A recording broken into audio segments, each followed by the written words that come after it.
मुरादाबाद के थाना बेलारी के सहसपुर के रहने वाले सोनू की हत्या का खुलासा हो गया है। पुलिस की माने तो ये हत्या किसी और ने नहीं बल्कि उसी की माशूका के भाई और उसके एक दोस्त ने की थी। बताया जा रहा है कि ITI छात्रा मेहनाज ने अपने भाई सद्दाम और उसके दोस्त रिजवान के साथ मिलकर इस पूरे कांड को अंजाम दिया था।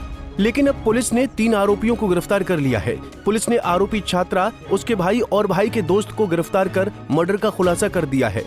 पुलिस की माने तो मृतक सोनू ने छात्रा के कुछ फोटो खींच लिए थे और वायरल करने की धमकी देकर ब्लैकमेल कर रहा था।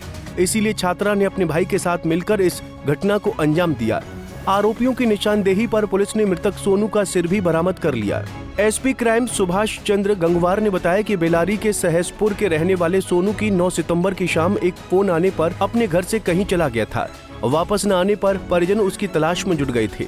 पिता साबिर ने 11 सितंबर की सुबह बेलारी थाने में गुमशुदगी दर्ज कराई थी। इसी बीच पुलिस को सूचना मिली कि रामपुर के सैफनी क्षेत्र के जंगल में एक युवक की सिर कटी डेड बॉडी मिली है, जिसके आधार पर जांच की गई और अब हर रात से पर्दा उठ गया है।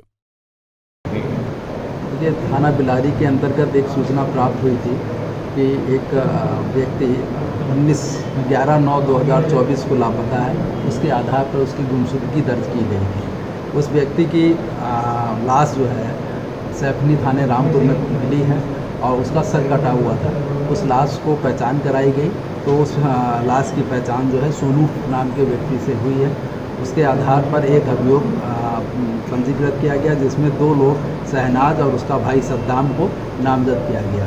जब हम लोग ने इसके प्रयास किया गया तो ये दोनों व्यक्ति गिरफ्तार किए गए हैं। गिरफ्तार करने पे बाकायदा आला कत्ल बरामद हुआ है और इसके साथ एक नाम और प्रकाश में आया है रिजवान, उसको भी गिरफ्तार कर लिया गया है।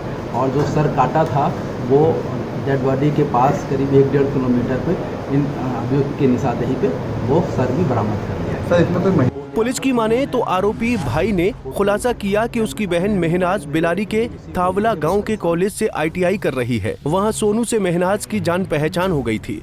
सोनू की ननिहाल उसके पड़ोस में है। एक बार सोनू ने मोबाइल से उसकी बहन को पास में बैठाकर कुछ फोटो खींच लिए थे। इन फोटो को वायरल करने की धमकी देकर सोनू उसे बार बार ब्लैकमेल कर रहा था। इसी से तंग आकर भाई बहन ने सोनू की हत्या की साजिश रची। इस हत्याकांड में सद्दाम ने अपने एक साथी रिजवान को भी शामिल कर लिया। बताया जा रहा है कि मेहनाज और उसके भाई सद्दाम ने सोनू की हत्या की योजना वारदात से 4 दिन पहले बना ली थी। इतना ही नहीं, भाई बहन ने गांव के ही युवक के साथ मिलकर शातिराना अंदाज में वारदात को अंजाम भी दे डाला। इतना ही नहीं, शातिर प्रेमिका सोनू की गर्दन कटवाने के बाद खुद प्लास्टिक के थैले में डालकर उसका सिर लेकर गई। बाद में उसे डंपिंग ग्राउंड में फेंक दिया।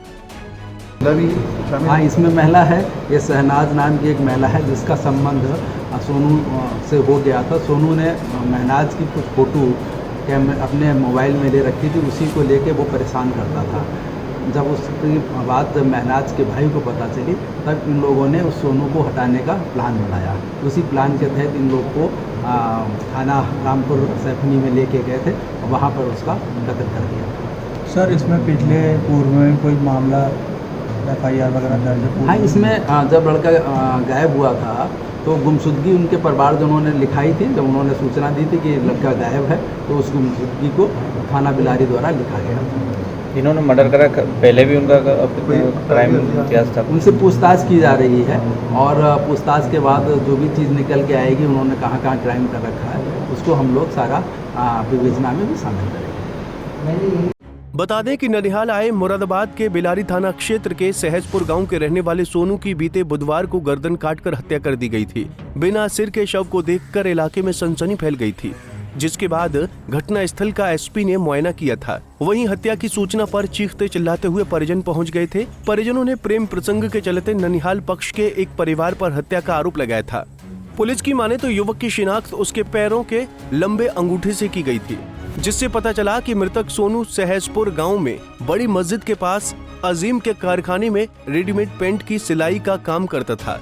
परिवार में शानू के पिता साबिर के अलावा मां अनीशा, छोटा भाई शाने और छोटी बहन मेहरीन हैं। आरोपी सद्दाम ने पुलिस को बताया कि उसकी बहन ने 9 सितंबर की शाम 7 बजे सोनू को कॉल कर रामपुर में बेरुआ पुल के पास बुला लिया। कुछ ही दूर पर सद्दाम और उसका दोस्त रिजवान छिप गए थे। सोनू के पहुंचते ही मेहनाज पुल के पास से कच्चे रास्ते से होते हुए उसे गन्ने के खेत में ले गई। पीछे से सद्दाम और रिजवान भी पहुंच गए। तीनों ने मिलकर सोनू को पकड़ लिया, उसके हाथ पैर बांध दिए। इसके बाद रिजवान और मेहनाज ने सोनू के पैरों को दबा लिया और सद्दाम ने चाकू से सोनू का गला काट दिया। मृतक की पहचान न हो इसलिए उसके कपड़ों को उतार कर उसे निवस्त्र कर दिया। उसके कपड़े, चप्पल और मोबाइल को आरोपी लेकर चले गए। बाइक भी दूर खड़ी कर दी थी। सोनू के सिर और छुरी को प्लास्टिक के थैले में रखकर 2 किलोमीटर दूर सैफनी के डंपिंग ग्राउंड में डाल दिया था। सोनू के कपड़ों को पेट्रोल से जला दिया था, लेकिन कहते ना, जुर्म कभी नहीं छिपता। देर सवेर ही सही, कभी न कभी सच्चाई जरूर बाहर आ जाती है। पंजाब केसरी टीवी के लिए रामपुर से रविशंकर की रिपोर्ट। हमसे जुड़े रहने के लिए हमारे YouTube चैनल को सब्सक्राइब करें और नई वीडियो की नोटिफिकेशन के लिए बेल आइकॉन को दबाएं।